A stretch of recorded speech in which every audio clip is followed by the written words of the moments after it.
The big headline game in the primetime slate. We've got, let's talk about the Oklahoma TCU game. The Sooners are at home. It has been a dramatic week in the wake of Caleb Williams replacing Spencer Rattler. We are blacking out windows of the practice facility.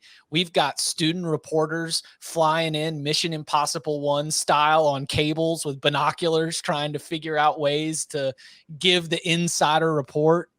I mean, the Sooners are 13.5-point favorites. Total is at 65. Games in Norman. Oklahoma home overs is definitely on the table if you want to go take it. But has anybody got to play in this game?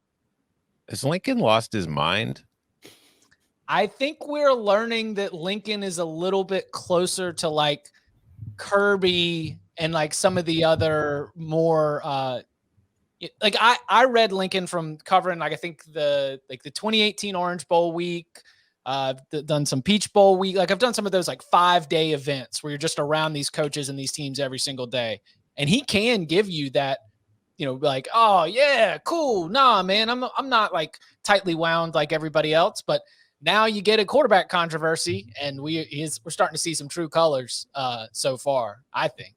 I mean, I understand the position he's in that he's scared if he just comes out and say the job is Caleb Williams and he's going to lose Spencer Rattler for good, and they really don't have any else on that depth chart. If something happens to Williams and Rattler's gone, then they're going to be in a lot of trouble. But, I mean, blacking out dorm room windows because you're afraid of people spying on your practices when like the entire damn world saw you put Caleb Williams in last week. They saw you keep him in the game as your team came back to beat Texas. Nobody out there thinks Spencer Rattler is going to be starting this week, Lincoln. There's nothing to hide from. Just, it's the truth. Rip the Band-Aid off instead of delaying the inevitable. I will say Bama also does this, right? There's clauses in these leases that for the condos that overlook Bama's practice facilities. I was in school there when these went up, and they're like, you can't be on your balcony between X time and X time. It's that crazy. Is power, unbelievable power. What I don't they get have lease agreements that have clauses in them, so you can't watch practice. That's insane. I don't get taken away access from the regular reporters who were not in a public building looking. It's like, wait, okay, so somebody without access watched practice and saw it. So I'm going to take away access from the guys who were playing by the rules. That's only going to encourage more source reporting. I'm sorry, but dude. This is all. I'm sorry. This is all combustible because of one person, and it's not Lincoln Riley, and it's not Caleb Williams. It's the one person that they are terrified of, and we should have seen these signs coming. I've referenced QB1 on here. What? Go watch the relay. If you haven't watched it, watch the relationship he has with his backup quarterback. It is weird, and he talks a lot. He treats him like a piece of crap, and like it's just awkward. And if he treated Caleb Williams like that, who I thought Caleb Williams was like, yeah, during the game, clearly he was fired up, but then he didn't go to Big 12 Media Days either.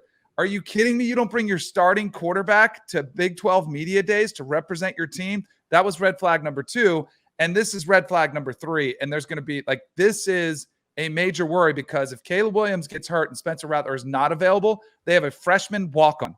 Like that is not the scenario you want to be in. There is nobody else on this roster. So all we're seeing is Lincoln trying to cater to what I think is a spoiled brat, like an entitled brat in Spencer Rattler. From everything we've seen from him so far, that's what he's given you. And yet, any other situation, if this was any other quarterback with an ounce of depth, they would say, Pete, go ahead. See you in the transfer portal. We'll go compete against you next year. And it's not. Who called the game for ABC on Saturday? Who was in the booth? Herbie and Fowler. Was it Herbie and Fowler? Because I felt like Herbie made a point to mention after Caleb Williams came in and scored on the very first play, Herbie made a point to mention how happy the Oklahoma sideline and his teammates looked. Yes. Compared to other times in the game. I talked to Herbie this morning for our radio show. Herbie's had a lot of Oklahoma access, so you can read between the lines. He was there calling the game against West Virginia when they were chanting Caleb Williams' name. He was there, and he's also covering the game this week.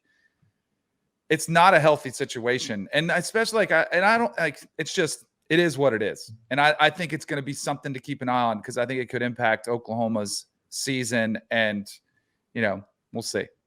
Let this get to 14, and I don't hate the Frogs. I'm with you. I played it. At 14? I took the 13.5. I made the number 10. Now, I do have a play in this game. I want to say something on the Rattler thing first. Like, it does not make sense for Rattler to transfer right now. No. He's not going to be immediately eligible somewhere else mid-season. And even though we love Caleb Williams still has a sample set of like 30 passes on the year. He could get hurt. I hope not. He also could get exposed by some of these other defensive coordinators out there that have more talent than Texas does on its defense. And you probably will need Rattler at some point this year. So it would be a really dumb move for him to transfer. It's also, I think, a good argument for taking a lesser talented program guy quarterback. You know, that in 2012, Jimbo signed Jameis, but he also signed a guy named Sean McGuire, right? And Sean McGuire was never going to be an NFL guy. Like, he wasn't talented like that, but he was a depth guy. And I think increasingly in the transfer portal era, if you can kind of supplement your studs with somebody who is more of a program guy who's, you know, going to go sell insurance for some big booster when he gets done, but has a little bit of ability to play, I think that's going to be very valuable because, you know, Tanner Mordecai is starting now for SMU. If Rattler had left prior, no big deal. We got Mordecai backing up. Right. But now he's gone. So as you said, Chip, they have the freshman walk on. So I think for recruiting purposes, finding a guy who may not have like legitimate NFL aspirations, or at least not immediate playing time aspirations, may become sort of an inefficiency to exploit in the market here. Coke has great recommendation. Stetson Bennett was the perfect example. Yeah, exactly. Mac or Jones. Remember, Saban tried to get Minshew a couple years ago, and he ended up at Washington State at the last minute. I'm playing the under in this game. So Evans and Max Duggan are banged up, apparently, which makes me like the plus 13.5 a little bit less. But I played under 66.5. There's still 65 out there for me. So I will take the under 65.5 in this ball game. I do think Caleb Williams will make Oklahoma run the football more, which could lead to maybe one fewer possession per side. We know TCU wants to try to run the football. And I suspect Gary Patterson, even though his defenses haven't been great lately, will have a little bit of something for Caleb Williams early on here. Bud's got 3 picks in, and they're all unders. He's coming from a brand. There we go. Can I say one more thing on Spencer Rattler? I know when he gets picks.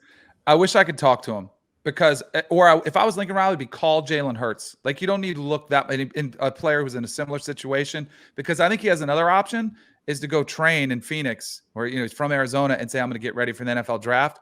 If he transfers or quits and goes to Phoenix, it will kill his draft stock. Like, you have a lot at stake here if you're Spencer Rattler. If you still have aspirations for the NFL, you almost have zero choice but to be the good teammate, or you could derail your NFL hopes. That's all I would say to him. And I would love to talk to him and tell him it.